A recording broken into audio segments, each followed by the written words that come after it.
Transcrição e adaptação do texto da primeira edição de Lendas do Sul, de João Simões Lopes Neto, 1913. Obra em domínio público. Nos termos da Lei 9.610 de 1998, que regula os direitos autorais no país. Em domínio público desde 1986, contamos histórias para ordenar o mundo, para dar à vida, não raro confusa e difícil, um sentido emocionalmente lógico. Contar e ouvir histórias é uma forma de estabelecer laços afetivos. E a afetividade, leia-se generosidade, leia-se hospitalidade, nunca faltou ao gaúcho. Simões Lopes Neto é o primeiro grande escritor da condição gaúcha. Graças à sua obra, o Rio Grande adquiriu uma identidade. Não se trata de isolacionismo, muito menos de separatismo. Trata-se, isto sim, de afirmar características culturais em meio à homogeneização cada vez mais generalizada. Identidade, desde que não seja usada como forma de discriminação ou de antagonismo, é uma coisa muito boa. Reforça laços comunitários sem os quais o ser humano sente-se desamparado. Simões Lopes Neto conseguiu, com sua grande literatura, reforçar a identidade gaúcha. Moacir Scliar. Lendas do Sul. Populário. João Simões Lopes Neto, notas do autor. Convém recordar que o primeiro povoamento branco do Rio Grande do Sul foi espanhol. Seu poder e influência estenderam-se até depois da conquista das missões. Provém disso que as velhas lendas rio-grandenses acham-se tramadas no acervo platino de antanho. Vem da Ibéria, a topar-se com a ingênua e confusa tradição guaranítica, verbi gratia, a lenda da Emboitatá, a mescla cristã-árabe de abusões e misticismo, dos encantamentos e dos milagres. Desses elementos confundidos e abrumados, por exemplo, a Salamanca do Cerro do Jaral, nasceram idealizações novas e típicas, adaptadas ou decorrentes do meio físico e das gentes ainda na crassa infância das concepções. E, como entre os conquistadores brancos corria intensa e rápida a febre da riqueza, o sonho escaldante do Eldorado a fulgir nas areias e nos cascalhos, espadanando das entranhas misteriosas e apojadas do Novo Mundo, a preponderante vivaz das suas ficções é sempre a imantada ânsia pelo ouro. Forte sobre a dor e a própria morte, com a entrada dos mamelucos paulistas, outras e doutra feição vieram do centro e norte do Brasil, o Saci, o Capora, a Uiara, que esfumaram-se no ouvido. Por último, uma única se formou já entre gente lusitana radicada e a incipiente, nativa, a do negrinho do pastoreio. A estrutura de tais lendas perdura. Procurei delas dar aqui uma feição expositiva, literária e talvez menos feliz, como expressão da dispersa forma, porque a ancianidade subsistente transmite a tradição oral, hoje quase perdida e muito confusa. Ainda por aí se avaliará das modificações que o tempo exerce sobre a memória do povo. Patrício, apresento-te Blau, o vaquiano. Eu tenho cruzado o nosso estado em caprichoso zigue-zague. Já senti a ardentia das areias desoladas do litoral. Já me recreei nas encantadoras ilhas da Lagoa Mirim. Fatiguei-me na extensão da coxilha de Santana. Molhei as mãos no soberbo Uruguai. Tive o estremecimento do medo nas ásperas penedias do Caverá. Já colhi malmequeres nas planícies do Saicã. Oscilei sobre as águas grandes do Ibicuí. Palmilhei os 4 ângulos da derrocada fortaleza de Santa Tecla. Pousei em São Gabriel a forja rebrilhante que tantas espadas valorosas temperou e, arrastado no turbilhão das máquinas possantes, corri pelas paragens magníficas de Tupanciretã, o nome doce, que no lábio ingênuo dos caboclos quer dizer os campos onde repousou a Mãe de Deus. Saudei a graciosa Santa Maria, fagueira e tranquila na encosta da serra, emergindo do verde negro da montanha copada, o casario, branco, como um fantástico algodoal em explosão de casulos. Subi aos extremos do Passo Fundo, deambulei para os cumes da Lagoa Vermelha, retrovim para a merencória soledade, flor do deserto, alma risonha no silêncio dos ecos do mundo. Cortei um formigueiro humano na zona colonial. Da digressão longa e demorada, feita em etapas de datas diferentes, estes olhos trazem ainda na impressão vivaz e maravilhosa da grandeza, da uberdade, da hospitalidade. Vi a colmeia e o curral. Vi o pomar e o rebanho. Vi a seara e as manufaturas. Vi a serra, os rios, a campina e as cidades.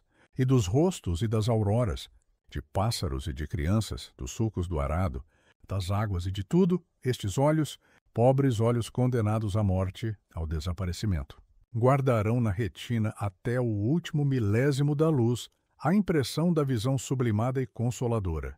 E o coração, quando faltar ao ritmo, arfará num último esto para que a raça que se está formando aquilate, ame e glorifique os lugares e os homens dos nossos tempos heróicos pela integração da pátria comum, agora abençoada na paz. E por circunstâncias de caráter pessoal, decorrentes da amizade e da confiança, sucedeu que foi meu constante guia e segundo o benquisto tapejara Blau Nunes, desempenado arcabouço de 88 anos, todos os dentes, vista aguda e ouvido fino, mantendo o seu aprumo de Furriel Farroupilha, que foi de Bento Gonçalves e de marinheiro improvisado, em que deu baixa ferido de Tamandaré. Fazia-me ele a impressão de um perene tarumã verdejante, rijo para o machado e para o raio, e abrigando dentro do tronco cernoso enxames de abelhas, nos galhos ninhos de pombas.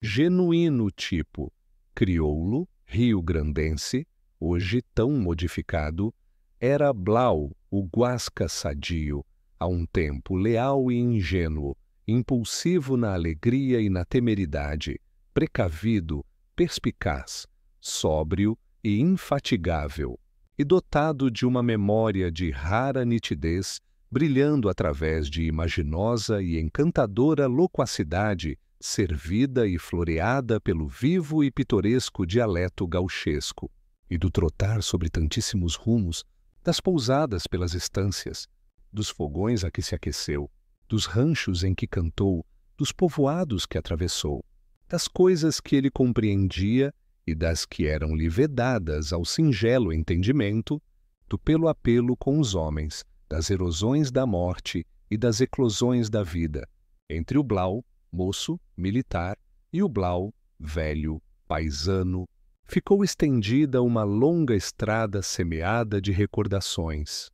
Casos, dizia, que de vez em quando o vaquiano recontava, como quem estende ao sol para arejar roupas guardadas ao fundo de uma arca. Querido digno velho. Saudoso Blau. Patrício, escuta-o. A Salamanca do Jaral, Furna Encantada, provém a denominação da cidade de Salamanca, na Espanha, onde existia, disse, uma célebre escola de magia. No tempo dos mouros, a seguir a tradição local, o célebre caudilho Bento Manuel deveu a sua sorte guerreira, política e de fortuna ao conchavo que ajustou na Salamanca do Jaral. Antes dele, alguns, mas depois nenhum outro aí obteve mais nada, Desde que o cerro pegou fogo quando acabou o encantamento, o Cerro do Jaral, na coxilha geral de Santana, sobre a linha divisória com a República do Uruguai. Fica um pouco ao norte da cidade de Quaraí, em campos da família Assunção de Pelotas. É o ponto culminante, 200 metros daquela zona, sendo avistado de muito longe. No fim da Guerra dos Farrapos, 1845, notaram-se sobre o espigão do cerro, e parecendo dele sair, grossos rolos de fumaça. É essa a primeira notícia que há do fenômeno. Outras combustões registraram-se depois, notadamente por 1904. em que se disse mesmo que havia expulsão de vapores ígneos. Salamanca. Era um dia, Um gaúcho pobre, Blau, de nome Guasca de bom porte, mas que só tinha de seu um cavalo gordo, o facão afiado e as estradas reais, estava conchavado de posteiro ali na entrada do rincão. E nesse dia andava campeando um boi barroso, e no tranquito andava, olhando para o fundo das sangas, para o alto das coxilhas, ao comprido das canhadas. Talvez deitado estivesse entre as carquejas. A carqueja é sinal de campo bom. Por isso, o campeiro às vezes alçava-se nos estribos e, de mão em pala sobre os olhos, firmava mais a vista em torno. Mas o boi barroso, crioulo daquela querência, não aparecia. E Blau ia campeando e cantando. Meu boi barroso, que eu já contava perdido, deixando o rastro na areia, foi logo reconhecido. Montei no cavalo escuro e trabalhei logo de espora. E gritei: aperta, gente, que o meu boi se vai embora. No cruzar uma picada, meu cavalo relinchou. Dei de rédea para minha esquerda e o meu boi me atropelou. Nos tentos levava um laço com 25 rodilhas para laçar o boi barroso lá no alto das coxilhas. Mas no mato carrasquento, onde o boi estava embretado, não quis usar o meu laço, para não vê-lo retalhado, e mandei fazer um laço da casca do jacaré para laçar meu boi barroso no redomão pangaré. E mandei fazer um laço do couro da jacutinga para laçar meu boi barroso lá no passo da restinga. E mandei fazer um laço do couro da capivara para laçar meu boi barroso, nem que fosse a meia cara. Pois era um laço de sorte que quebrou do boi a balda. Quando fui serrar o laço, só peguei de meia espalda. No tranquito ia cantando e pensando na sua pobreza, no atraso das suas coisas. No atraso das suas coisas, desde o dia em que topou, cara a cara, com o caipora num campestre da Serra Grande, para lá, muito longe, no Botucaraí. O capora é um espírito com forma de homem, gigante, peludo e muito tristonho, que comanda as varas de porcos do mato e anda sempre montado sobre um deles. Quem topar com o caipora, daí em diante, arrastará consigo a infelicidade, caiporismo, para todo o resto da vida. Se era bom, torna-se mau caçador, pescador, dará topadas no caminho, espinhar-se-á nas roçadas, perderá objetos, andará atraçado, apoquentado. Os animais domesticados também sentem a sua má influência e entecarão, terão gogo, sofrerão bicheiras. No entanto, o caipora protege a caça bravia dos matos. A lua ia recém-saindo e foi à boquinha da noite.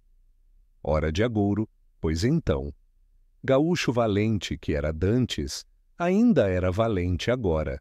Mas quando cruzava o facão com qualquer paisano, o ferro da sua mão ia mermando, e o do contrário o lanhava. Domador destorcido e parador, que por só pabulagem gostava de paletear, ainda era domador agora. Mas, quando gineteava mais folheiro, às vezes num redepente, era volteado. De mão feliz para plantar, que lhe não xoxava semente, nem muda de raiz se perdia, ainda era plantador, agora. Mas, quando a semeadura ia apontando da terra, dava a praga em toda, tanta, que benzedura não vencia, e o arvoredo do seu plantio crescia entecado e mal floria, e quando dava fruta, era miche e era azeda. E assim, por esse teor, as coisas corriam-lhe mal. E pensando nelas, o gaúcho pobre, Blau de nome, ia ao tranquito campeando, sem topar com o boi barroso. De repente, na volta de uma reboleira, bem na beirada de um boqueirão, sofrenou o tostado. Ali em frente, quieto e manso, estava um vulto, de face tristonha e mui branca. Aquele vulto de face branca, aquela face tristonha, já ouvira falar dele, sim, não uma nem duas, mas muitas vezes, e de homens que o procuravam, de todas as pintas, vindos de longe, num propósito, para indrôminas de encantamentos. Conversas que se falavam baixinho, como num medo, Por acaso, os que podiam contar não contavam, porque uns desandavam apatetados e vagavam por aí sem dizer cousa com cousa, e outros calavam-se muito bem calados, talvez por juramento dado. Aquele vulto era o santão da Salamanca do Cerro. Blau Nunes sofrenou o cavalo. Correu-lhe um arrepio no corpo, mas era tarde para recuar. Um homem é para outro homem, e como era ele quem chegava, ele é que tinha de louvar. Saudou. Laus sus Chris. Forma abreviada e estranha, é certo, porém expressiva, da saudação. Louvado seja Jesus Cristo. Ouvimo-la inúmeras vezes em nossa infância. Para sempre. Amém. Disse o outro, e logo ajuntou. O boi Barroso. É a vaga relembrança de um boi encantado, que aparecia, porém, nunca era encontrado por muito procurado que fosse, e também denominação de uma antiga dança camponesa, cuja música era ornada de versos que eram cantados durante o folguedo. Vai trepando o cerro acima, vai trepando... Ele anda cumprindo o seu fadário. Blau Nunes pasmou do adivinho, mas repostou. Vou no rastro. Tá enredado. Sou tapejara, sei tudo, palmo a palmo, até a boca preta da furna do cerro. Tu, paisano, sabes a entrada da Salamanca? É lá? Então sei. A Salamanca do Cerro do Jaral. Desde a minha avó charrua que ouvi falar. O que contava tua avó? A mãe da minha mãe dizia assim: na terra dos espanhóis, do outro lado do mar, havia uma cidade chamada Salamanca, onde viveram os mouros que eram mestres nas artes de magia. E era numa furna escura que eles guardavam o condão mágico, por causa da luz branca do sol, que diz que desmancha a força da bruxaria. O condão estava no regaço de uma fada velha, que era uma princesa moça, encantada e bonita. Bonita como só ela. Num mês de quaresma, os mouros escarneceram muito do jejum dos batizados. E logo perderam uma batalha muito pelejada. E vencidos foram obrigados a ajoelharem-se ao pé da cruz bendita e a baterem nos peitos pedindo perdão. Então, depois alguns, fingidos de cristãos, passaram o mar e vieram dar nestas terras sossegadas, procurando riquezas, ouro, prata, pedras finas, gomas cheirosas. Riquezas para levantar de novo o seu poder e alçar de novo a meia-lua sobre a estrela de Belém.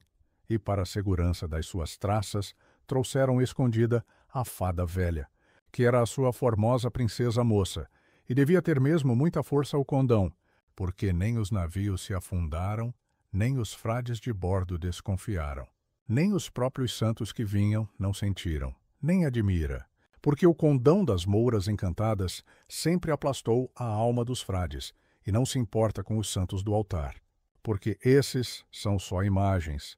Assim bateram nas praias da gente pampiana os tais mouros e mais outros espanhóis renegados. E como eles eram todos de alma condenada, mal puseram pé em terra, logo na meia-noite da primeira sexta-feira, foram visitados pelo mesmo diabo deles, que neste lado do mundo era chamado de Ainhangapitã.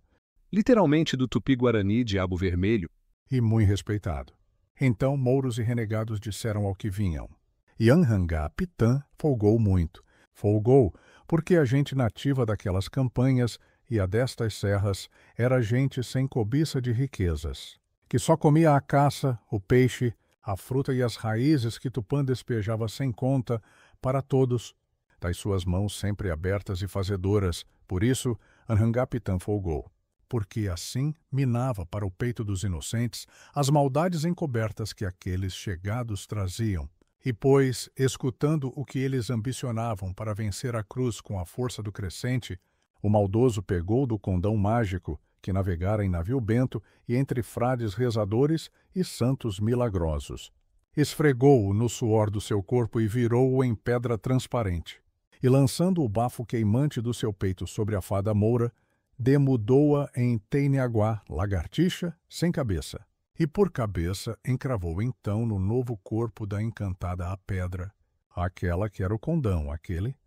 E como já era sobre a madrugada, no crescimento da primeira luz do dia, do sol vermelho que ia querendo romper dos confins por sobre o mar, por isso a cabeça de pedra transparente ficou vermelha como brasa, e tão brilhante que olhos de gente vivente não podiam parar nela.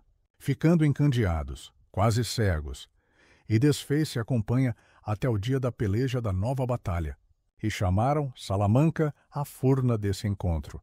E o nome ficou para as furnas todas, em lembrança da cidade dos mestres mágicos. Levantou-se um ventarrão de tormenta e Anhangá-Pitã, trazendo num bocó até Iniaguá, montou nele, de salto, e veio correndo sobre a correnteza do Uruguai por léguas e léguas, até as suas nascentes, entre serrâneas macotas. Depois desceu sempre com ela. Em 7 noites de sexta-feira, ensinou-lhe a vaquianagem de todas as furnas recamadas de tesouros escondidos. Escondidos pelos cauílas perdidos para os medrosos e achadios de valentes. E há mais desses, muitos outros tesouros que a terra esconde e que só os olhos dos saores podem vispar.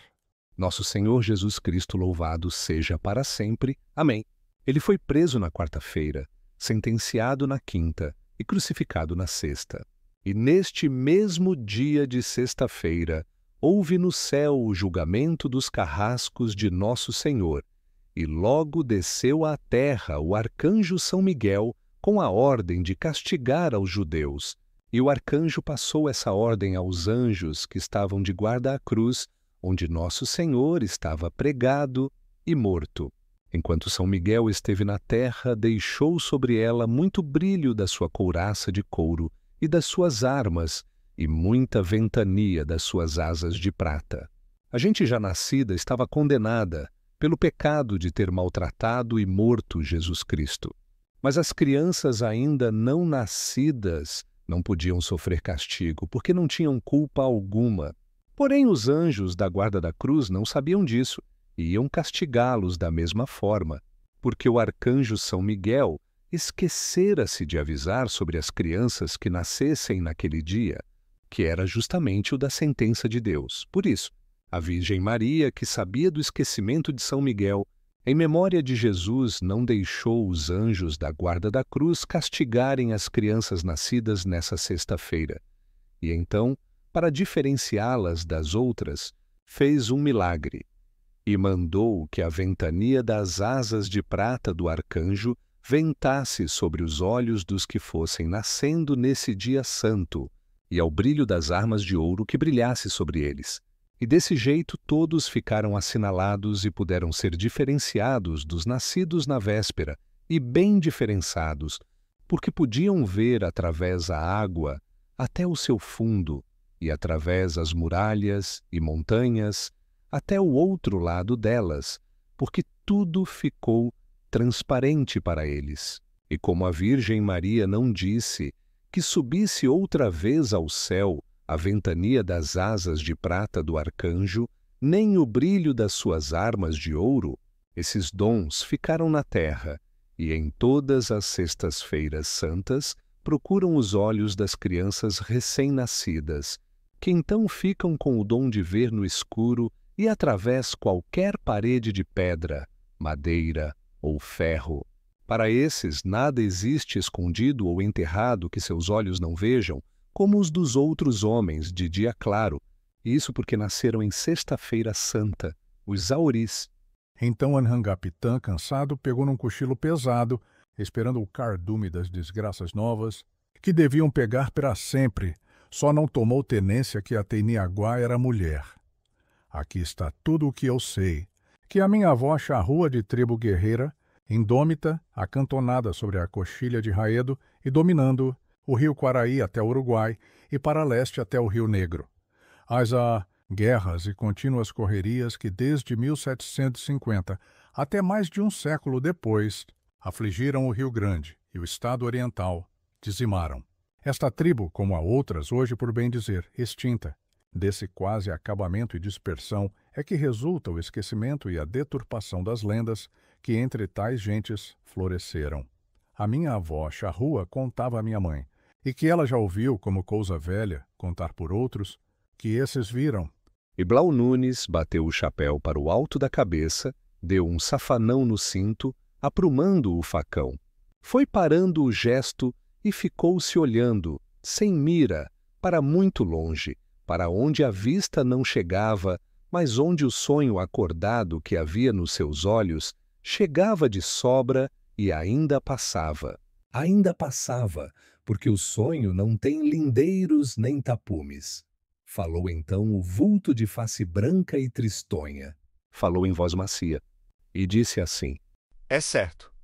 Não tomou tenência que a Teniaguá era mulher. Houve, paisano, no costado da cidade onde eu vivia, havia uma lagoa, larga e funda, com uma ilha de palmital, no meio. Havia uma lagoa.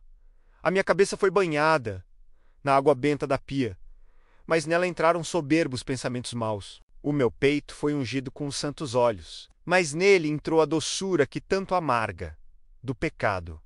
A minha boca provou do sal piedoso, e nela entrou a frescura que requeima, dos beijos da tentadora. Mas é que assim era o fado. Tempo e homem virão para me libertar, quebrando o encantamento que me amarra. 200 anos.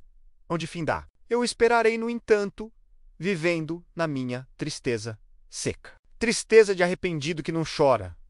Tudo o que volteia no ar tem seu dia de aquietar-se no chão.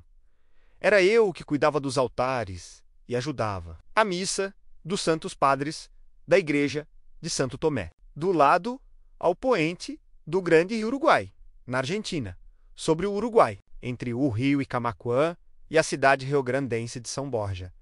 Destruídas as reduções do Guaíra e expulsos pelos mamelucos, estabelecerão seus missionários primeiro no centro do Rio Grande do Sul, entre os rios Pardo e Jacuí, mas só por poucos anos.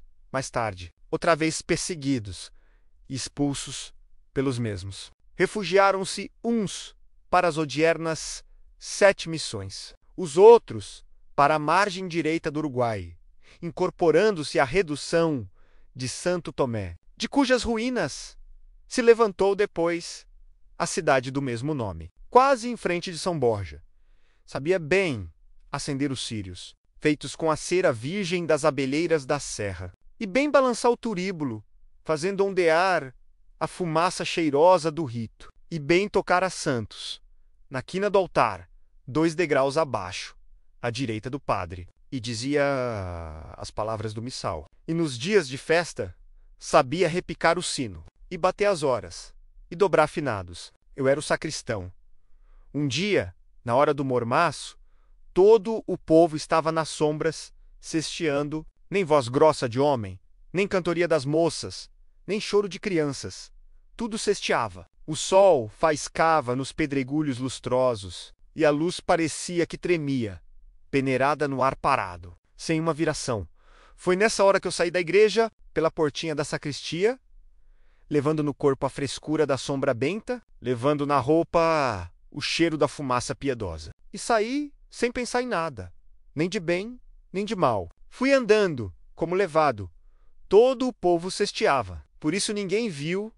A água da lagoa borbulhava toda, numa fervura, ronquejando tal e qual como uma marmita no borralho. Por certo que, lá embaixo, dentro da terra, é que estaria o braseiro que levantava aquela fervura, que cozinhava os juncos e as traíras, e pelava as pernas dos socós e espantava todos os mais bichos barulhentos daquelas águas.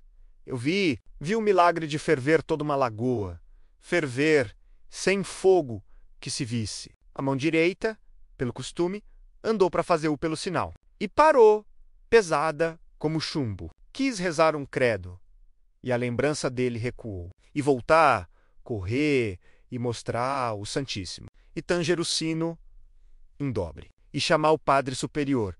Tudo para esconjurar aquela obra do inferno. E nada fiz. Nada fiz. Sem força na vontade, nada fiz. Nada fiz. Sem governo no corpo. E fui andando, como levado, para de mais perto ver. E não perder de ver o espantoso. Porém, logo outra força acalmou tudo. Apenas a água fumegante continuou retorcendo os lodos remexidos, onde boiava toda uma mortandade dos viventes que morrem sem gritar.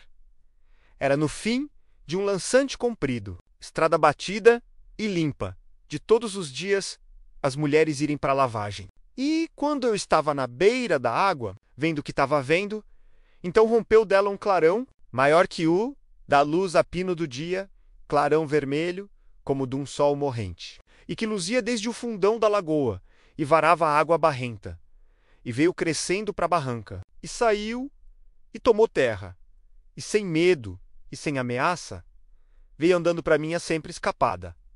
Maravilha, maravilha que os que nunca viram juravam sempre ser verdade, e que eu, que estava vendo, ainda jurava ser mentira. Era a Teniaguá, de cabeça de pedra luzente, por sem dúvida. Dela já tinha ouvido ao padre superior a história contada dum encontradiço, que quase cegou de teimar em agarrá-la. Entrecerrei os olhos, quando à vista, cautelando o perigo, mas a Teniaguá valsei me chegando, deixando no chão duro um rastro de água que escorria e logo secava, do seu corpinho verde de lagartixa engraçada e buliçosa. Lembrei-me como quem olha dentro de uma cerração. Lembrei-me do que corria na voz da gente sobre o entanguimento que traspassa o nosso corpo na hora do encantamento. É como o azeite fino num couro ressequido. Mas não perdi de todo a retentiva, pois que da água saía, é que na água viveria. Ali perto, entre os capins, vi uma guampa e foi o quanto agarrei dela e enchia na lagoa, ainda escaldando. E franqueei a Teniaguá que, da vereda que levava, entreparou-se, tremente, firmando nas patinhas da frente a cabeça cristalina, como curiosa, faiscando, de olhos apertados, piscando, para mim não atordoar de um golpe de cegueira. Assentei no chão a guampa e preparando o bote, num repente, entre susto e coragem. Segurei a Teniaguá e meti-a para entro delau. Neste passo, senti o coração como que marteler-me no peito, e a cabeça. Sonando como um sino de catedral, corri para o meu quarto, na casa grande dos Santos Padres. Entrei pelo cemitério por detrás da igreja e, desatinado, derrubei cruzes, pisoteei ramos, calquei sepulturas. Todo o povo cesteava, por isso ninguém viu. Fechei a guampa dentro da canastra e fiquei estatelado, pensando. Pelo falar do padre superior, eu bem sabia que quem prendesse a Teniaguá ficava sendo o homem mais rico do mundo. Mais rico que o Papa de Roma e o imperador Carlos Magno e o rei da Trebisonda e os cavaleiros da Távola. Nos livros que eu lia, estes, todos eram os mais ricos que se conhecia. E eu, agora, não pensei mais dentro da minha cabeça, não. Era uma coisa nova e esquisita. Eu via com os olhos os pensamentos diante deles, como se fossem coisas que se pudesse tantear com as mãos. E foram se escancarando portas de castelos e palácios, onde eu entrava e saía, subia e descia escadarias largas. Chegava às janelas, arredava reposteiros, deitava-me em camas grandes, de pés torneados, esbarrava-me em trastes que nunca tinha visto e servia-me em baixelas estranhas, que eu não sabia para o que prestavam. E foram se estendendo e alargando o campo sem fim, perdendo o verde no azul das distâncias e ainda lindando com outras estâncias, que também eram minhas e todas cheias de gadaria, rebanhos e manadas, e logo cancheava a erva nos meus ervais, cerrados e altos, como mato virgem, e atulhava de planta colhida, milho, feijão, mandioca, os meus paióis, e detrás as minhas camas. Em todos os quartos dos meus palácios amontoava surrões de ouro em pó e pilhotes de barras de prata. Dependuradas na galhação de 100 cabeças de servos, tinha bolsas de couro e de veludo, atochadas de diamantes, brancos como gotas de água filtrada em pedra, que os meus escravos, saídos 1000, chegados 10, tinham ido catar nas profundas do sertão, muito para lá de uma cachoeira grande, em meia-lua, chamada de Iguaçu, muito para lá de outra cachoeira grande, de 7 saltos, chamada de Iguaíra. Tudo isto eu media e pesava, e contava, até cair de cansaço. E mal que respirava um descanso, de novamente pegava a contar, a pesar, a medir. Tudo isto eu podia ter e tinha, porque era o dono da Teniaguá que estava presa dentro da guampa, fechada na canastra forrada de couro cru, tacheada de cobre, dobradiças de bronze. Aqui, ouvi o sino da torre badalando para a oração da meia-tarde. Pela primeira vez não fui eu que toquei, seria um dos padres, na minha falta. Todo o povo cesteava, por isso ninguém viu. Voltei a mim. Lembrei-me de que o animalzinho precisava de alimento. Tranquei portas e janelas e saí para buscar um porongo de mel de lexiguana, por ser o mais fino. E fui, melei e voltei. Abri sutil a porta e tornei a fechá-la ficando no escuro. E, quando descerrei a janela, e andei para a canastra tirar a guampa e libertar a Teniaguá para comer o mel. Quando ia fazer isso, os pés se me enaizaram, os sentidos do rosto se ariscaram, e o coração mermou no compassar. O sangue, bonita, linda, bela. Na minha frente estava uma moça que disse: Eu sou a princesa Amor Encantada, trazida de outras terras por sobre um mar que os meus nunca sulcaram. Vim, Yanhangapta, transformo-me em Teniaguá de cabeça luminosa, que outros chamam o carbúnculo e temem e desejam, porque eu sou a rosa dos tesouros escondidos, dentro da casca do mundo. Muitos têm me procurado com o peito somente cheio de torpeza, e eu lhes he escapado das mãos ambicioneiras e dos olhos cobiçosos, relampejando desdenhosa o lume vermelho da minha cabeça transparente. Tu não me procuraste ganoso, e eu subi ao teu encontro, e me bem trataste pondo água na guampa e trazendo mel fino para o meu sustento. Se quiseres tu todas as riquezas que eu sei, entrarei de novo na guampa e irás andando e me levarás onde eu te encaminhar. E serás senhor do muito, do mais, do tudo. A Teniaguá, que sabe dos tesouros, sou eu, mas sou também princesa Moura. Sou jovem, sou formosa. O meu corpo é rijo e não tocado. E estava escrito que tu serias o meu par. Serás o meu par. Se a cruz do teu rosário me não esconjurar, senão serás ligado ao meu flanco, para, quando quebrado o encantamento do sangue de nós, ambos nascer uma nova gente, guapa e sábia, que nunca mais será vencida, porque terá todas as riquezas que eu sei e as que tu lhe carrearás, por via dessas. Se a cruz do teu rosário não me esconjurar. Sobre a cabeça da Moura amarelejava nesse instante o crescente dos infiéis, e foi se adelgaçando no silêncio a cadência embalante da fala induzidora, a cruz do meu rosário. Fui passando as contas, apressado e atrevido, começando na primeira e...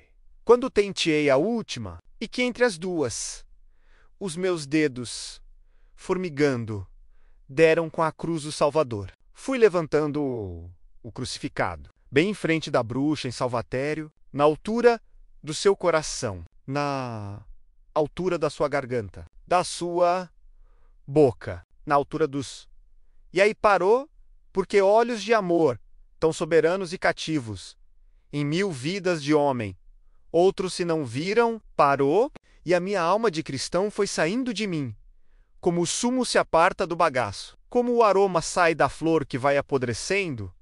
Cada noite era meu ninho o regaço da moura, mas quando batia a alva, ela desaparecia ante a minha face cavada de olheiras e crivado de pecados mortais. No auditório da missa trocava os amém, e todo me estortegava, e doía quando o padre lançava a bênção sobre a gente ajoelhada, que rezava para alívio dos seus pobres pecados, que nem pecados eram, comparados com os meus.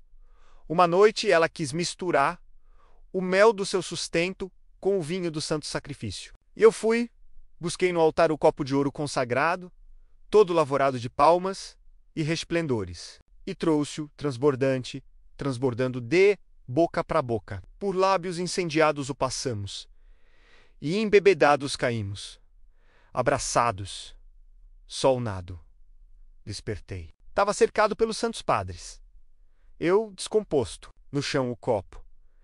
Entornado, sobre o oratório desdobrada, uma charpa de seda, lavrada de bordaduras exóticas, onde sobressaía uma má lua, prendendo, entre as aspas, uma estrela, e acharam na canastra a guampa e no porongo mel. E até no ar farejaram um cheiro mulherengo. Nem tanto era preciso para ser logo jungido em manilhas de ferro. Afrontei o arroxo da tortura, entre ossos e carnes, amachucadas, e unhas e cabelos repuxados. Dentro das paredes do segredo não havia gritos, nem palavras grossas. Os padres remordiam a minha alma, prometendo o inferno eterno, e espremiam o meu arquejo decifrando uma confissão. Mas a minha boca não falou por senha firme da vontade, que não me palpitava confessar quem era ela, e que era linda, e, raivado entre dois amargos desesperos, não atinava a sair deles. Se das riquezas, que eu queria só para mim, se do seu amor, que eu não queria que fosse senão meu, inteiro e todo, mas por senha da vontade, a boca não falou. Fui sentenciado a morrer pela morte do garrote, que é infame. Condenado fui por ter dado o passo errado com bicho imundo, que era bicho e mulher moura, falsa, sedutora e feiticeira. No adro e no largo da igreja, o povo ajoelhado batia nos peitos, clamando a morte do meu corpo e a misericórdia para minha alma. O sino começou dobrando, afinados. Trouxeram-me em braços, entre alabardas e lanças, e um cortejo muvucei, compassando a gente de armas, os santos padres, o carrasco e o povaréu, dobrando afinados. Era por mim.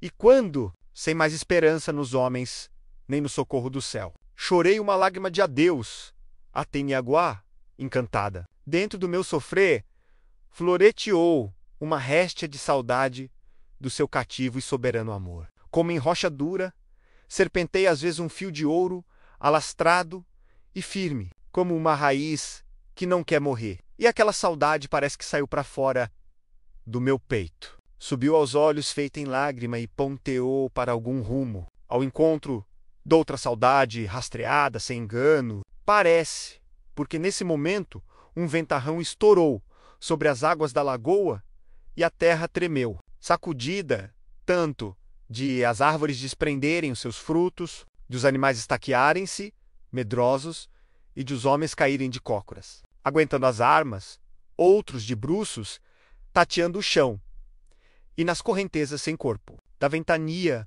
redemoinhavam em chusma vozes guaranis, esbravejando se soltasse o padecente para trás do cortejo. Desfiando o som entre as poeiras grossas e folhas secas levantadas, continuava o sino dobrando afinados.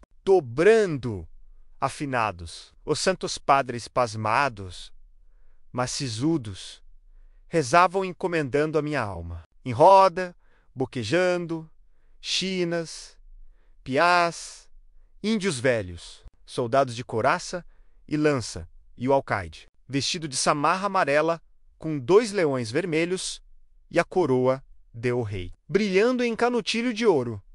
A lágrima do adeus ficou suspensa, como uma cortina que embacia o claro ver. E o palmital da lagoa, o boleado das coxilhas, o recorte da serra, tudo isto que era grande, e sozinho, cada um enchia e sobrava para os olhos limpos de um homem. Tudo isso eu enxergava junto, empastalhado e pouco, espelhando-se na lágrima suspensa, que se encrespava e adelgaçava, fazendo franjas entre as pestanas balançantes dos meus olhos de condenado sem perdão, a menos de braço. Estava o carrasco atento no garrote, mas os olhos do meu pensamento, altanados e livres, esses viam o corpo bonito, lindo, belo, da princesa Moura, e recrivemicei na luz cegante da cabeça encantada da Teniaguá, onde reinavam os olhos dela, olhos de amor, tão soberanos e cativos como em 1000 vidas. De homem outros se não viram, e por certo por essa força que nos ligava sem ser vista. Como naquele dia em que o povo cesteava, e também nada viu. Por força dessa força, quanto mais os padres e alguazes ordenavam que eu morresse. Mas pelo meu livramento, forcejava o irado peito da encantada. Não sei se de amor perdida pelo homem, se de orgulho perverso do perjuro, se da esperança de um dia ser humana.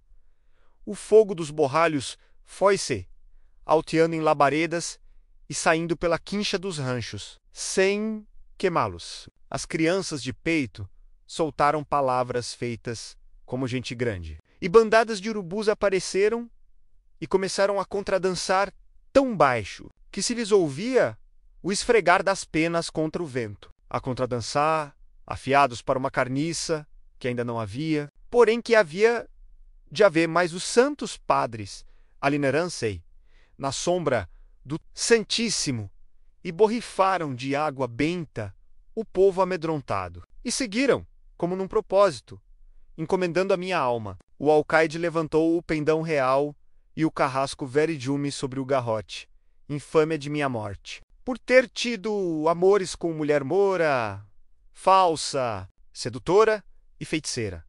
Rolou então, sobre o vento, e nele foi a lágrima do adeus, que a saudade destilara. Deu logo à lagoa um ronco bruto, nunca ouvido, tão dilatado e monstruoso, e rasgou-se cerce em um sangão medonho, entre largo e fundo. E lá no abismo, na caixa por onde ia já correndo, em borbotão, a água lamenta, sujando as barrancas novas. Lá eu vi, e todos viram a Teniaguá, de cabeça de pedra transparente fogateando luminosa, como nunca. A Teniaguá correr estrombando os barrocais, até rasgar, romper, arruir a boca do sangão, na alta barranca do Uruguai, onde a correnteza em marcha despencou-se, espadanando em espumarada escura, como caudal de chuvas tormentosas. A gente levantou para o céu um vozear de lástimas e choros e gemidos, que a missão de Santo Tomé ia perecer, e desabar a igreja, a terra, expulsar os mortos do cemitério, que as crianças inocentes iam perder a graça do batismo e as mães secar o leite, e as roças o plantio, os homens a coragem. Depois, um grande silêncio balançou no ar, como esperando, mas o milagre se fez. O Santíssimo, de si próprio, perpassou a altura das coisas, e lá em cima cortou no ar, turvado a cruz bendita. O padre superior tremeu como intercém tartamudo e trôpego marchou para o povoado. Os acólitos seguiram, e o alcaide, os soldados. O carrasco e a indiada toda desandou, como em procissão, emparvados, num assombro, e sem ter mais do que tremer, porque ventos, fogo, urubus e estrondo se humilharam, fenecendo. Dominados! Fiquei sozinho, abandonado, e no mesmo lugar, e mesmo os ferros posto. Fiquei sozinho, ouvindo com os ouvidos da minha cabeça as ladainhas que iam minguando, em retirada, mas também ouvindo com os ouvidos do pensamento chamado carinhoso da Teniaguá. Os olhos do meu rosto viam a consolação da graça de Maria Puríssima, que se alonjava, mas os olhos do pensamento viam a tentação do riso mimoso da Teniaguá. O nariz do meu rosto tomava o faro do incenso que fugia, ardendo e perfumando as santidades. Mas o faro do pensamento sorvia a essência das flores do mel fino de que a Teniaguá tanto gostava. A língua da minha boca estava seca, de agonia, dura, de terror, amarga, de doença. Mas a língua do pensamento saboreava os beijos da Teniaguá, doces e macios, frescos e sumarentos, como polpa de guabiju, colhido ao nascer do sol. O tato das minhas mãos tocava manilhas de ferro, que me prendiam por braços e pernas. Mas o tato do pensamento roçava sôfrego pelo corpo da encantada, torneado e rijo, que se encolhia em ânsias, arrepiado como um lombo de jaguar no cio, que se estendia planchado como um corpo de cascavel em fúria, e tanto como o povo ia entrando na cidade. Ia eu chegando à barranca do Uruguai. Tanto como as gentes lá iam acabando as orações para alcançar a clemência divina. Ia eu começando o meu fadário, todo dado. Teniaguá que me enfeitiçou de amor, pelo seu amor de princesa Moura, pelo seu amor de mulher, que vale mais que destino de homem, sem peso de dores nos ossos e nas carnes, sem peso de ferros no corpo, sem peso de remorsos na alma, passei o rio pro lado do nascente. A Teniaguá fechou os tesouros da outra banda e juntos fizemos então caminho para o Cerro do Jaral, que ficou sendo o paiol das riquezas de todas as salamancas dos outros lugares, para a memória do dia. Tão espantoso lá ficou o sangão rasgado na baixada da cidade de Santo Tomé, desde o tempo antigo das missões. Faz 200 anos que aqui estou. Aprendi sabedorias árabes e tenho tornado contentes alguns raros homens, que bem sabem que a alma é um peso. Entre o mandar e o ser mandado, nunca mais dormi, nunca mais nem fome, nem sede, nem dor, nem riso. Passeio no palácio maravilhoso, dentro deste cerro do Jaral, ando sem parar e sem cansaço. Piso com pés vagarosos, piso torrões de ouro em pó, que se desfazem como terra fofa. O areião dos jardins, que calço, enjoado, é todo feito de pedras verdes e amarelas, escarlates, azuis, rosadas, violetas. E quando a encantada passa, todas incendiam-se em um íris de cores rebrilhantes, como se cada uma fosse uma brasa, viva faiscando sem a mais leve cinza. A poços largos que estão atulhados de doblões e de onças e peças de joias e armaduras. Tudo ouro maciço do Peru e do México e das Minas Gerais. Tudo cunhado com os troféus dos senhores reis de Portugal e de Castela e Aragão, e eu olho para tudo, enfarado de ter tanto e de não poder gozar nada entre os homens, como quando era como eles, e como ele gemia necessidades e cuspia invejas, tendo horas de bom coração por dias de maldade, e sempre aborrecimento do que possuía. Ambicionando o que não possuía, o encantamento que me aprisiona, consente que eu acompanhe os homens de alma forte e coração sereno, que quiserem contratar a sorte nesta Salamanca que eu tornei famosa. Do Jaral, muitos têm vindo e têm saído piorados, para lá longe irem morrer do medo aqui pegado, ou andarem pelos povoados assustando as gentes. Loucos. Ou pelos campos fazendo vida com os bichos brutos. Poucos toparam a parada, mas esses que toparam tiveram o que pediram, que a rosa dos tesouros, amor encantada não desmente o que eu prometo, nem retoma o que dá. E todos os que chegam deixam um resgate de si próprios para o nosso livramento um dia. Mas todos os que vieram são altaneiros e vieram arrastados pela ânsia da cobiça ou dos vícios, ou dos ódios. Tu foste o único que veio sem pensar, e o único que me saudou como filho de Deus? Foste o primeiro. Até agora, quando terceira saudação de cristão bafejar estas alturas, o encantamento cessará, porque eu estou arrependido. E como Pedro, apóstolo que 3 vezes negou Cristo, foi perdoado, eu estou arrependido e serei perdoado. Está escrito que a salvação há de vir assim. E por bem de mim, quando cessar meu cessará também o encantamento da Teniaguá. E quando isso se dar a Salamanca, desaparecerá. E todas as riquezas, todas as pedras finas, todas as peças cunhadas, todos os sortilégios, todos os filtros para amar por força, para matar, para vencer, tudo se virará em fumaça que há de sair pelo cabeço roto do cerro, espalhada na rosa dos ventos pela rosa dos tesouros. Tu me saudaste. O primeiro, tu saudaste-me como cristão. Pois bem, alma forte e coração sereno. Quem isso tem, entra na Salamanca, toca o condão mágico, escolhe do quanto quer. Alma forte e coração sereno. A furna escura tá lá. Entra. Lá dentro sopra um vento quente que apaga qualquer torcida de candeia. E tramado nele, corre outro vento, frio, que corta como serrilha de geada. Não há ninguém lá dentro. Mas bem que se escuta a voz de gente, vozes que falam, mas não se entende o que dizem, porque são línguas atoradas que falam. São os escravos da princesa Moura, os espíritos da Teniaguá. Não há ninguém, não se vê ninguém, mas há mãos que batem, como convidando, no ombro do que entra firme, e que empurram, como ainda ameaçando.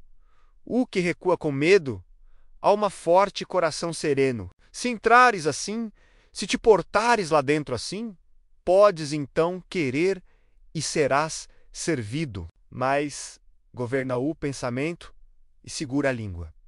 O pensamento dos homens é que os levanta acima do mundo. E a sua língua é que os amesquinha.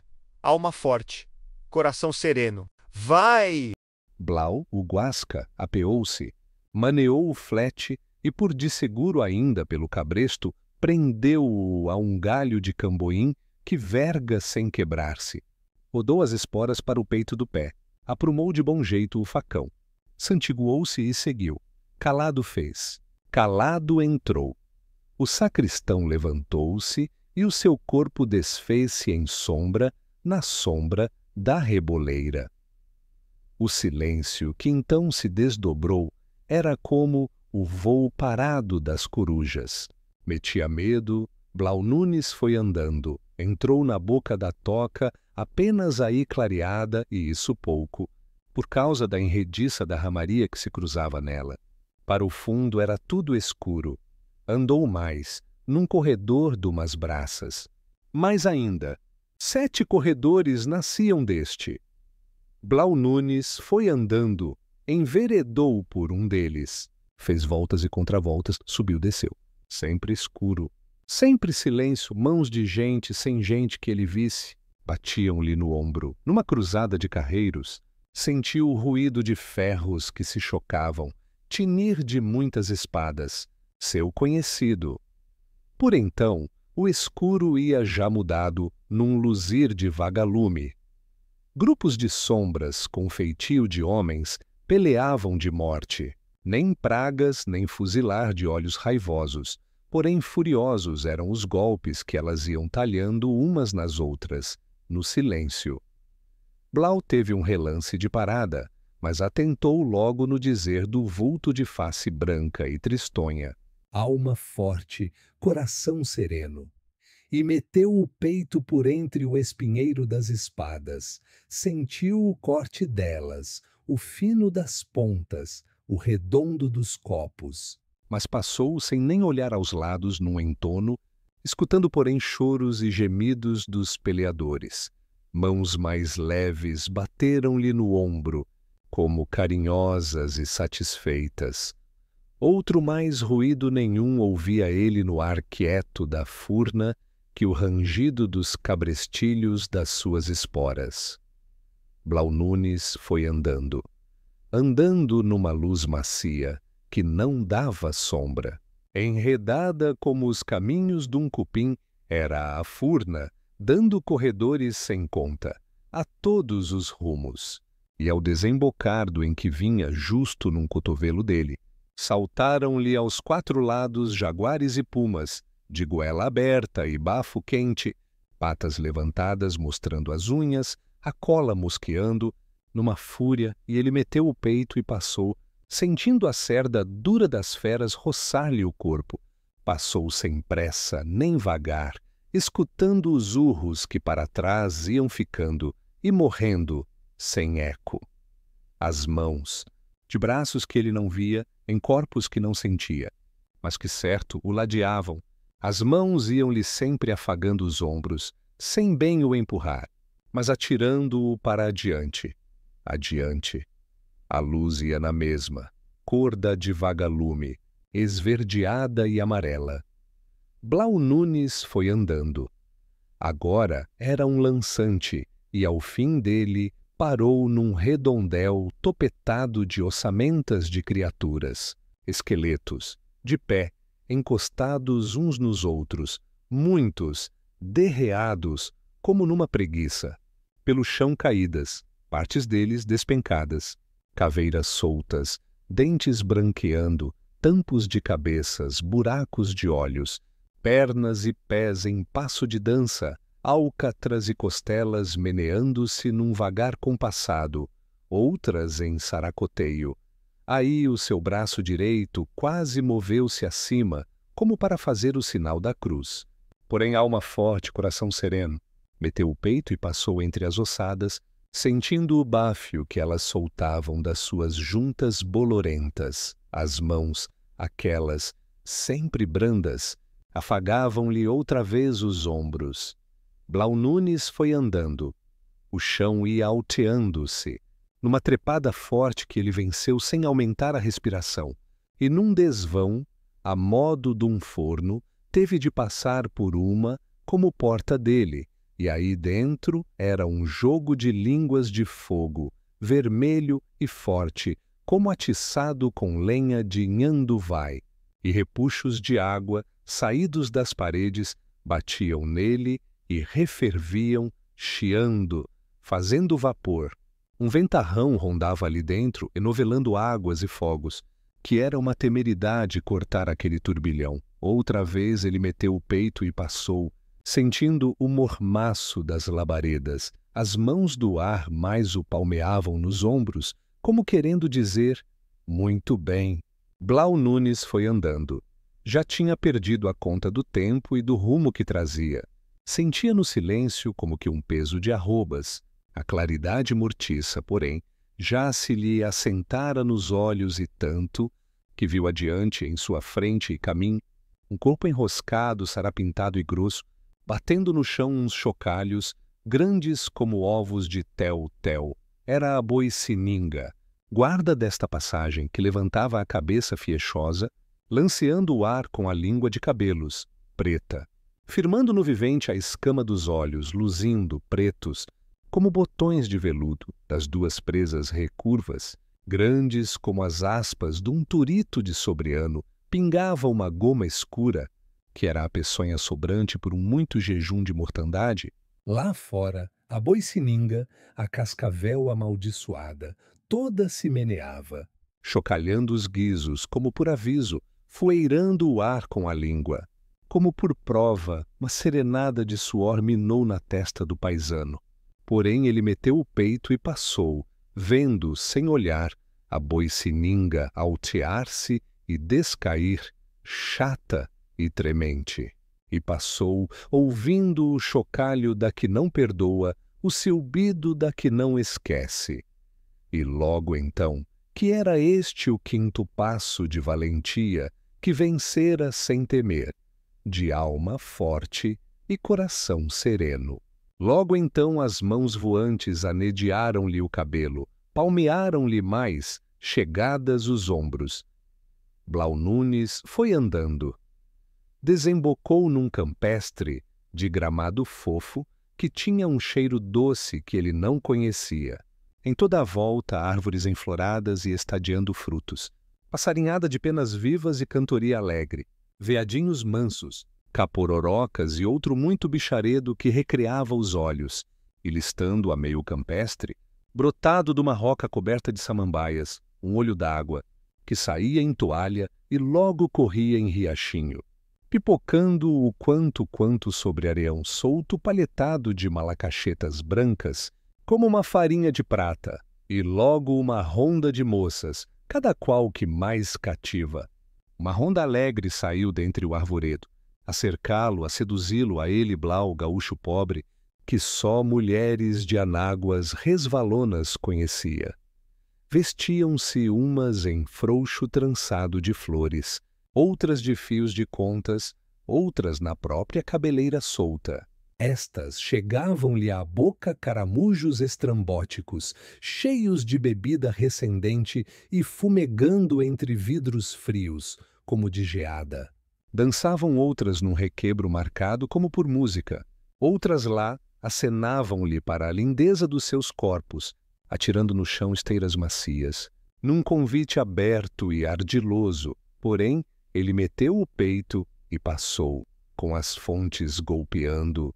Por motivo do ar malicioso que o seu bofe respirava, Blau Nunes foi andando, entrou no arvoredo e foi logo rodeado por uma tropa de anões, cambaios e cabeçudos, cada qual melhor para galhofa, e todos em piruetas e mesuras, fandangueiros e volantins, pulando como aranhões, armando lutas, fazendo caretas impossíveis para rostos de gente.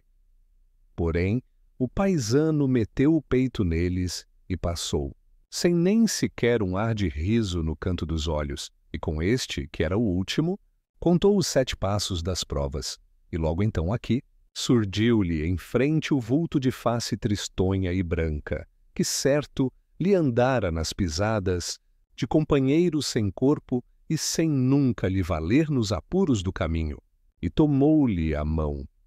E Blau Nunes foi seguindo.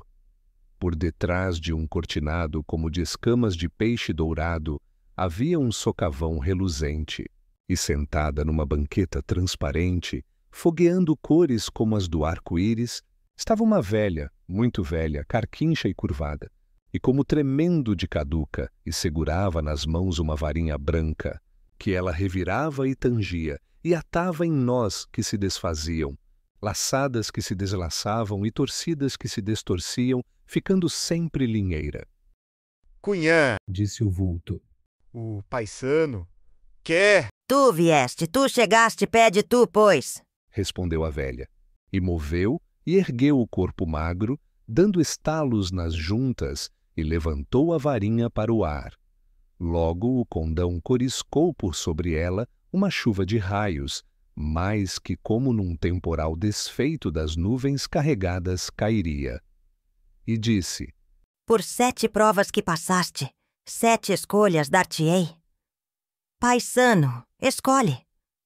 Para ganhar a parada em qualquer jogo, de naipes, que as mãos ajeitam, de dados, que a sorte revira, de cavalos, que se cotejam, do osso, que se sopesa, da rifa. Queres? Não! disse Blau. E todo o seu parecer foi se mudando num semblante, como de sonâmbulo, que vê o que os outros não veem. Como os gatos, que acompanham com os olhos coisas que passam no ar e ninguém vê. Para tocar a viola e cantar, amarrando nas cordas dela o coração das mulheres que te escutarem, e que hão de sonhar contigo, e ao teu chamado irão, obedientes, como aves varadas pelo olhar das cobras, deitar-se entregues ao dispor dos teus beijos, ao apertar dos teus braços, ao resfolegar dos teus desejos. Queres? Não! Respondeu a boca por mandado só do ouvido. Para conhecer as ervas, as raízes, os sucos das plantas, e assim poderes curar os males dos que tu estimares, ou desfazer a saúde dos que aborreceres, e saber simpatias fortes para dar sonhos ou loucura, para tirar a fome, relaxar o sangue, e gretar a pele e espumar os ossos, ou para ligar apartados, achar coisas perdidas, descobrir invejas. Queres? Não! Para não errar golpe, de tiro, lança ou faca, em teu inimigo. Mesmo no escuro ou na distância, parado ou correndo, destro ou prevenido, mais forte que tu ou astucioso. Queres? Não! Para seres mandão no teu distrito, e que todos te obedeçam sem resmungos. Seres língua com os estrangeiros, e que todos te entendam. Queres? Não! Para seres ricaço de campo e gado e manadas de todo o pelo. Queres? Não! Para fazeres pinturas em tela, versos harmoniosos, novelas de sofrimentos, autos de chocarrice, músicas de consolar, lavores no ouro, figuras no mármore. Queres? Não! Pois que em 7 poderes te não fartas, nada te darei. Porque do que te foi prometido nada quiseste. Vai-te. Blau nem se moveu, e carpindo dentro em si a própria rudeza, pensou no que queria dizer e não podia, e que era assim. Teniaguá encantada, eu te queria a ti, porque tu és tudo. És tudo o que eu não sei o que é, porém que a ti no que existe fora de mim, em volta de mim, superior a mim, eu te queria a ti, Teniaguá encantada. Mas uma escuridão fechada, como nem noite a mais escura, da parelha caiu sobre o silêncio que se fez, e uma força torceu o paisano. Blau Nunes arrastou um passo e outro e terceiro, e desandou o caminho. E quanto ele andara em voltas e contravoltas, em subidas e descidas, tanto em direitura, foi bater na boca da furna, por onde havia entrado, sem engano.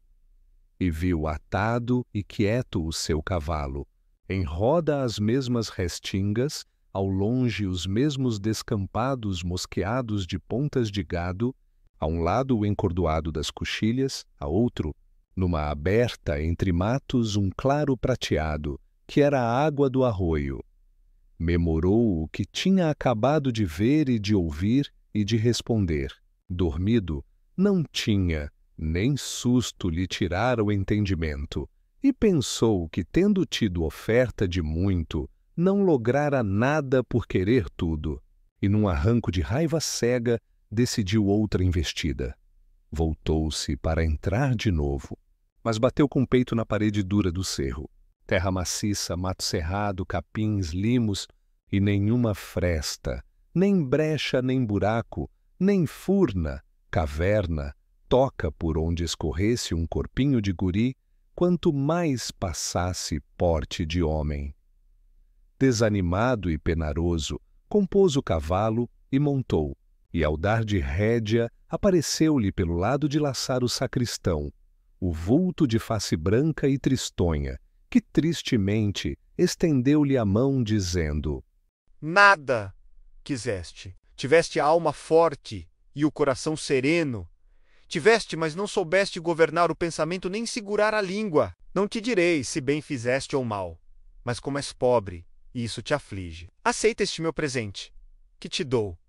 É uma onça de ouro que está furada pelo condão mágico. Ela te dará tantas outras quantas quiseres, mas sempre de uma em uma, e nunca mais que uma por vez. Guardai em lembrança de mim! E o corpo do sacristão encantado desfez-se em sombra na sombra da reboleira. Blau Nunes meteu na guaiaca a onça furada e deu de rédea.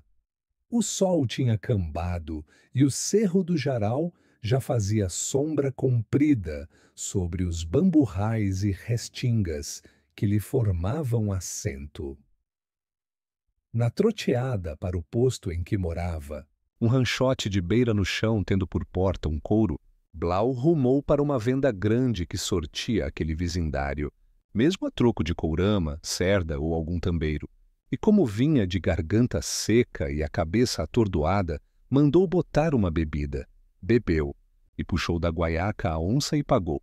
Era tão mínima a despesa e o câmbio que veio, tanto que pasmou, olhando para ele, de tão desacostumado que andava de ver dinheiro tanto, que chamasse seu, e de dedos engatanhados socou-o todo para dentro da guaiaca, sentindo-lhe o peso e o sonido afogado.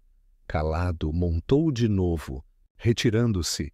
No caminho foi pensando nas todas as coisas que carecia e que iria comprar. Entre aperos e armas e roupas, um lenço grande e umas botas, outro cavalo, umas esporas e embelecos que pretendia, andava tudo por uma mão cheia de cruzados.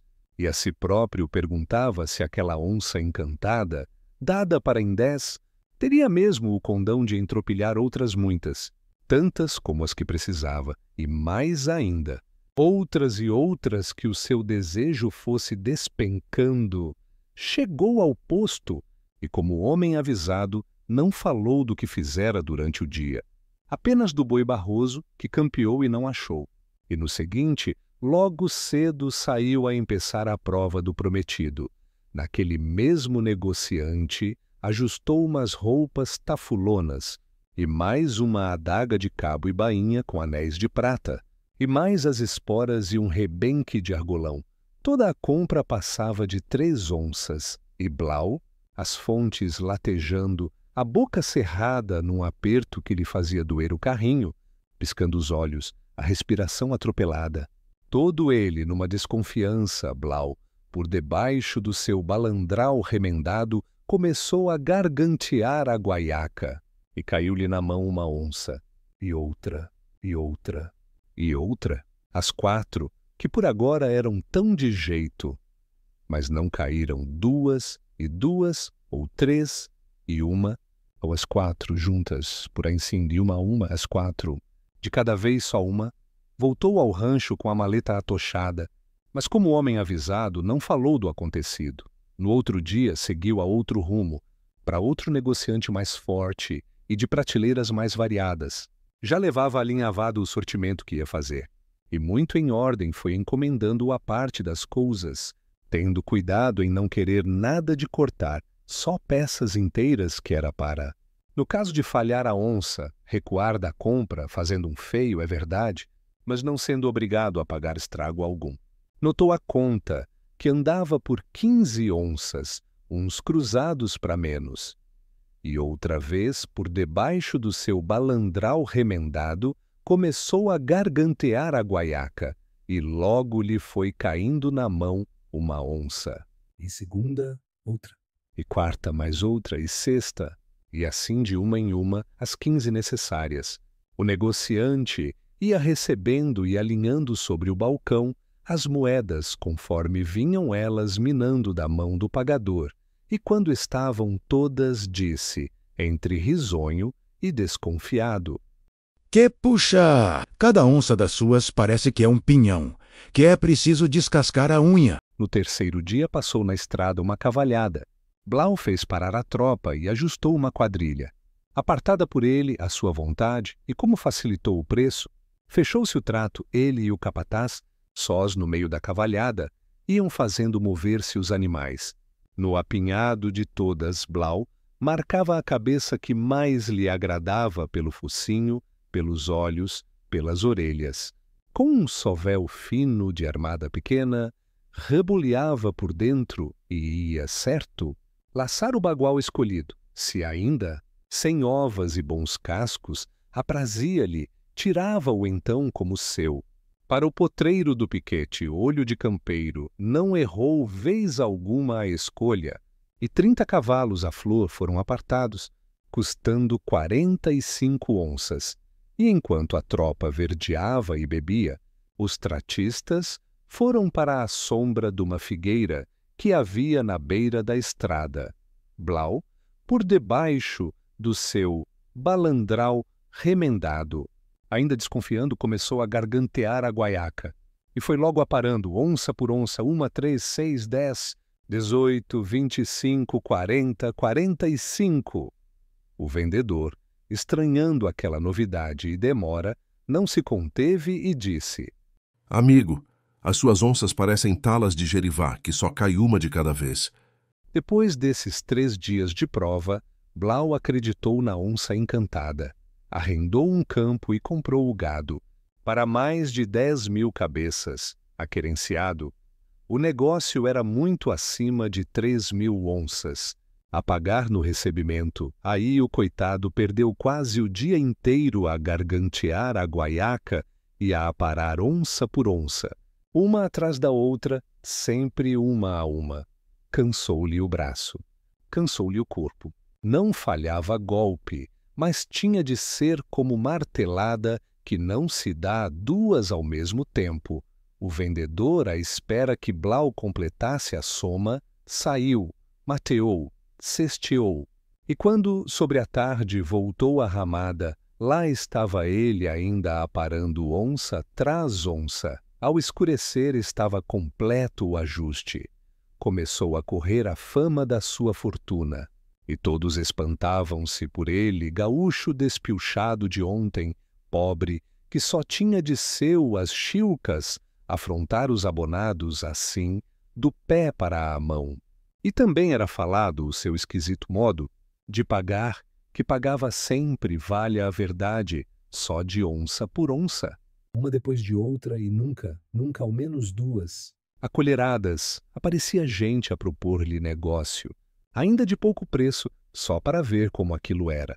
E para todos era o mesmo mistério, mistério para o próprio Blau. Muito rico, mas de onça em onça como tala de Jerivá, que só cai uma de cada vez, como o pinhão da serra, que só se descasca de um a um. Mistério para Blau.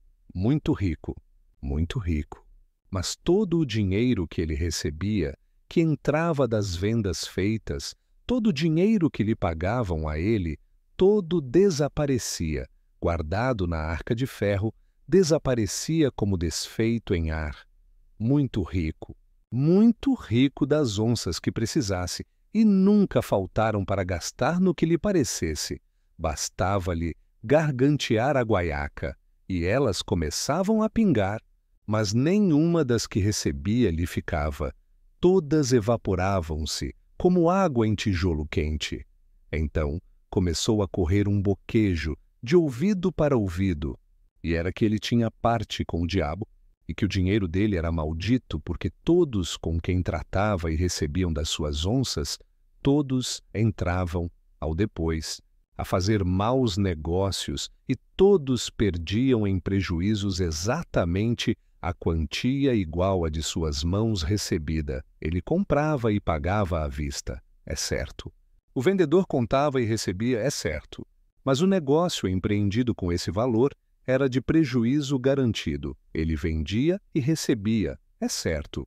Mas o valor recebido, que ele guardava e rondava, sumia-se como um vento, e não era roubado nem perdido. Era sumido por si mesmo. O boquejar foi alastrando, e já diziam que aquilo, por certo, era mandinga arrumada na salamanca do jarau, onde ele foi visto mais de uma feita, e que lá é que se jogava a alma contra a sorte. E os mais vivarachos já faziam suas madrugadas sobre o jarau. Outros mais sorros para lá tocavam-se ao escurecer. Outros atrevidaços iam à meia-noite. Outros ainda ao primeiro cantar dos galos. E como nesse carreiro de precatados cada um fazia por ir de mais escondido, sucedeu que, como sombras se pechavam entre as sombras das reboleiras, sem atinar com a salamanca ou sem topete para, na escuridão, quebrar aquele silêncio chamando o santão, num grito alto, no entanto, Blau começou a ser tratado de longe, como um chimarrão rabioso, já não tinha com quem pautear. Churrasqueava sólito, e sólito mateava, rodeado dos cachorros, que uivavam, às vezes um, às vezes todos. A peonada foi saindo e conchavando-se noutras partes. Os negociantes nada compravam-lhe e negaciavam para vender-lhe. Os andantes cortavam campo para não pararem nos seus galpões. Blau deu em cismar, e cisma foi que resolveu acabar com aquele cerco de isolamento que o ralava e esmorecia. Montou a cavalo e foi ao cerro. Na trepada sentiu aos dois lados barulho nos bamburrais e nas restingas, mas pensou que seria alguma ponta de gado chucro que disparava, e não fez caso. Foi trepando. Mas não era não gado chucro espantado, nem guarachaim corrido, nem tatu vadio. Era gente, gente que se escondia uns dos outros e dele, assim chegou à reboleira do mato. Tão sua conhecida e recordada, e como chegou, deu de cara com um vulto de face branca e tristonha. O sacristão encantado, o santão, ainda desta vez, como era ele que chegava, a ele competia louvar. Saudou como da outra. Laus sos Chris. Para sempre. Amém. Respondeu o vulto. Então Blau, de a cavalo, atirou-lhe aos pés a onça de ouro, dizendo: Devolvo. Prefiro a minha pobreza dantes à riqueza desta onça, que não se acaba, é verdade, mas que parece amaldiçoada, porque nunca tem parelha e separa o dono dos outros donos de onças. Adeus. Fica-te com Deus, sacristão. Seja Deus louvado! Disse o vulto e caiu de joelhos, de mãos postas, como numa reza. Pela terceira vez, falaste no nome santo. Tu, paisano, e com ele quebraste o encantamento. Graças, graças, graças! E neste mesmo instante, que era o da terceira vez que Blau saudava no nome santo, neste mesmo momento ouviu-se um imenso estouro que retumbou naquelas 20 léguas em redor. O cerro do Jaral tremeu de alto a baixo, até as suas raízes nas profundas da terra, e logo em cima, no chapéu do espigão, apareceu, cresceu, subiu, aprumou-se, brilhou, apagou-se, uma língua de fogo, alta como um pinheiro.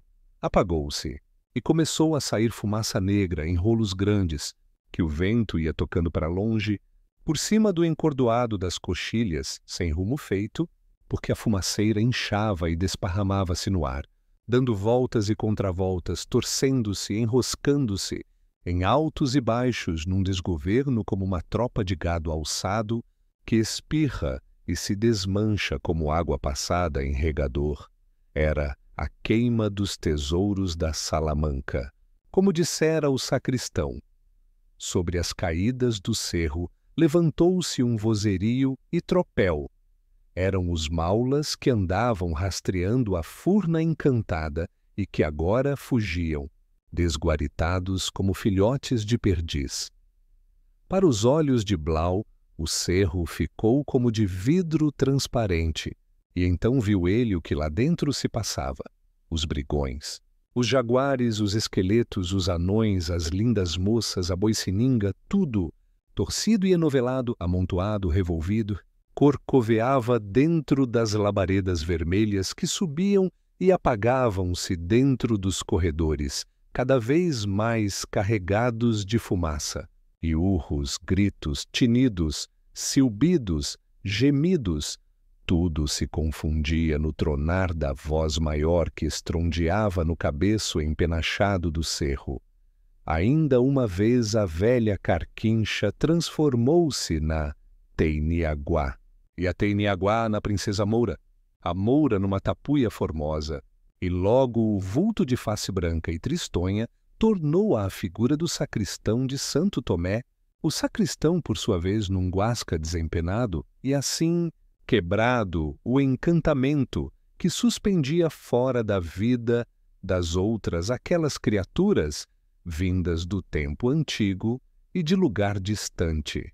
Aquele par juntado e tangido pelo destino, que é o Senhor de todos nós, aquele par novo, de mãos dadas como namorados, deu costas ao seu desterro e foi descendo a pendente do coxilhão até a várzea limpa, plana e verde, serena e amornada de sol claro, toda bordada de boninas amarelas, de bibis roxas, de malmequeres brancos, como uma cancha convidante para uma cruzada de ventura, em viagem de alegria, a caminho do repouso. Blau Nunes também não quis mais ver. Traçou sobre o seu peito uma cruz larga de defesa, na testa do seu cavalo outra, e deu de rédea e despacito foi baixando a encosta do cerro, com o coração aliviado e retinindo, como se dentro dele cantasse o passarinho verde, e agora estava certo de que era pobre como dantes, porém que comeria em paz o seu churrasco, e em paz o seu chimarrão, em paz a sua cesta, em paz a sua vida. Assim acabou a Salamanca do Cerro do Jaral, que aí durou 200 anos, que tantos se contam desde o tempo das 7 missões, em que estas coisas principiaram. A Inhangapitã também desde aí não foi mais visto. Dizem que desgostoso anda escondido, por não haver tomado bem tenência que a Teiniaguá era mulher